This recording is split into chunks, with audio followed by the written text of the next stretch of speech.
ایک بچے کی پینسل گم ہو گئی۔ وہ اسکول سے گھر واپس آیا اور اپنی والدہ کو پینسل گم ہونے کا بتایا۔ بچے کی والدہ بہت ناراض ہوئی اور بچے کو بہت برا بھلا کہا کہ تم بہت لاپرواہ ہو گئے ہو اور اپنی چیزیں سنبھال کر نہیں رکھتے۔ ساتھ ہی بچے کو 1-2 تھپڑ بھی رسید کر دیے۔ والدہ کے اس سخت رویے کی وجہ سے بچے نے پکا ارادہ کر لیا کہ اب وہ کبھی خالی ہاتھ گھر واپس نہیں آئے گا۔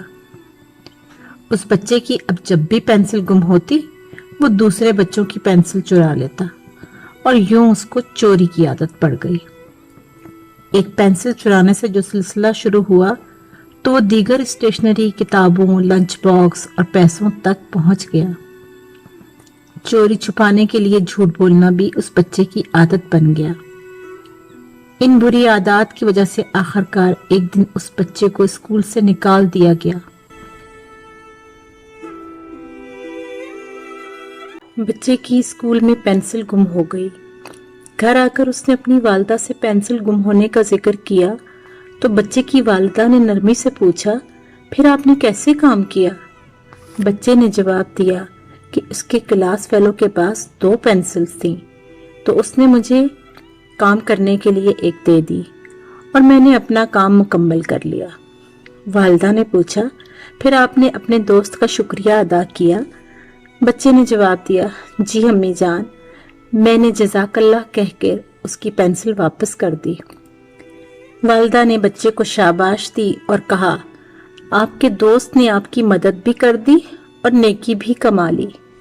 اب آپ بھی اپنے پاس 2 پینسل رکھنا، ایک پینسل سے آپ کام کرنا اور دوسری پینسل قلم الحسنات کے نام سے آپ کے پاس ہوگی۔ جب آپ کے کسی کلاس فیلو کی پینسل گم ہو جائے تو آپ پینسل دے کر مدد بھی کریے اور نیکی بھی کمائیے۔ یوں ایک پینسل سے قلم الحسنات کا سلسلہ شروع ہو کر 6 پینسل تک پہنچ گیا۔ اب اپنی کلاس کے علاوہ اسکول میں کسی کو پینسل کی ضرورت ہوتی تو ٹیچرز کہتے، جاؤ قلم الحسنات رکھنے والے بچے سے پینسل لے آؤ۔ یوں اپنی اس نیکی کی عادت کی وجہ سے وہ بچہ پورے اسکول میں پہچانا جانے لگا۔ بہت اعلیٰ سبق ماؤں کے لیے نوعمری کا زمانہ کتنی اہمیت رکھتا ہے کہ زندگی کے بعض تجربات یا تو بچے کا رخ راہ راست کی طرف کر دیتے ہیں، دوسری صورت میں وہ گمراہی کے راستوں پر چل پڑتا ہے۔ بچوں کو اچھی سوچ دینا ان کے نہ صرف دنیاوی اعمال اور کردار کو سنوارتا بلکہ آخرت بھی، جبکہ منفی سوچ اس کے اعمال کے ساتھ ساتھ آخرت بھی لے ڈوبتی ہے۔